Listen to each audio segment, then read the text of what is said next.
My name is Adra Khan. I am the captain of Pakistan National Women's Football Team. I've been playing football for about 10 years now. This one afternoon, my mom comes to me. It's summer holidays, and we don't. There's no school, so she comes to me and with the newspapers, and she says, "Ke provincial team ke trials ho rahe hain for Sindh." And I told her I had not played football before, so she says I am athletic and I should actually try to make use of it, because I used to run track and field, so I'm running, and she says, why not run after a goal? So she was my first motivation, and I went for the trials, and I got picked by a club team, which is a rank higher than the provincial team, and that's when my journey started. In 2008, I was 14 years old. 2 months being introduced to football, I was already the top scorer of Pakistan. I turned 16, and that's when I got selected for the national team. And I've been on the national team ever since 2010, and I became captain when I was 20 years old. I'm 25 now, and it's been great.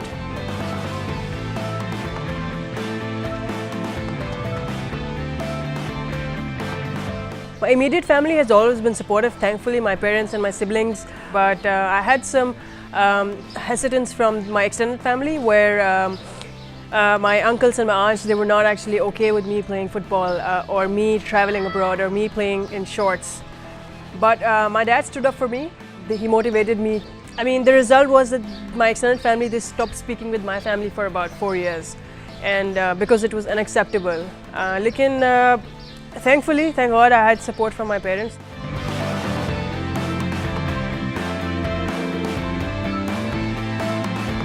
So the women's team hasn't really been supported by the Pakistan Football Federation, I would say, over the course of years. The last time the women's team played was in 2014. It was in November in Islamabad, which was the South Asian Football Federation Cup. It's very politicized. I mean, it's all power play right now. A couple of years ago,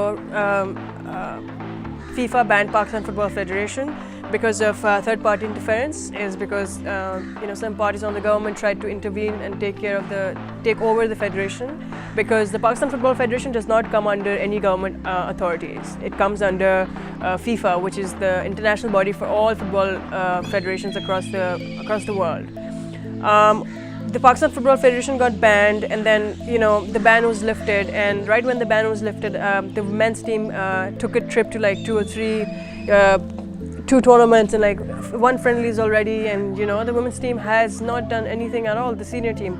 And I feel like it's very unfair, especially when the funds had been allocated.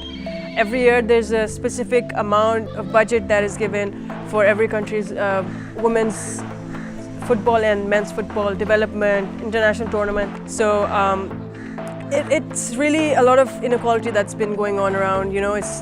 It's mainly, like I said, it's just a formality for the funds to keep coming in. A lot of federations and women's teams in the region that we usually compete in South Asia, and they have been writing to me personally and asking, and have been eager for us to participate as Pakistan in the last championship. They want friendly games, and they want us to participate and to play against us or with us. So it's very demotivating.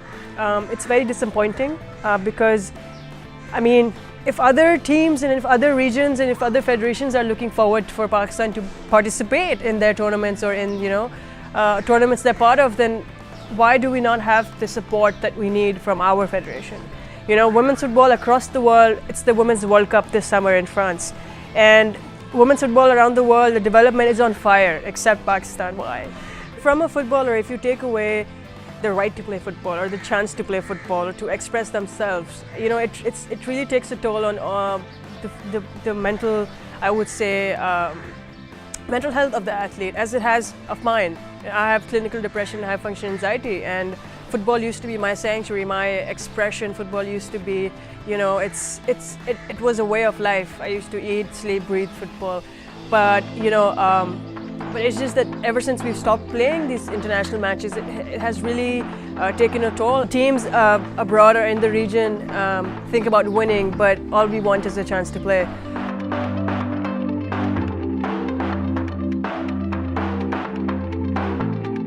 You could say becoming a football player in Pakistan is not easy. I would say that because I've been playing for a decade now, and it hasn't been easy for me to get to this place.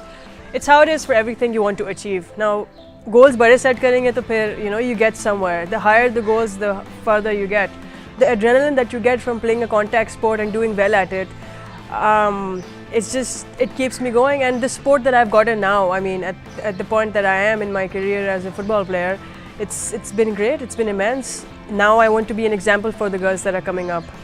I feel like, when we walk on the field and when we're standing in line right before the game and the national anthem, is loud on the speakers, and with my hand on my chest, it's really trembling. It's a feeling I feel like nobody can explain. I mean, every athlete in Pakistan who's representing the country knows the feeling, knows what it really feels like, knows the adrenaline and the patriotism that kind of awakens when you're on the field.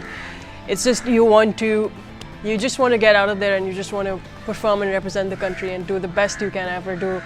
I feel like it's a lot of love for the country. It's a lot of love for the sport, and no matter, it's like, because the journey is so tough, when you finally get there, it just feels the best ever, I wouldn't want to be somebody else. I would just be myself, and just this one wish is the dream that I want to play the World Cup with my own team. That is.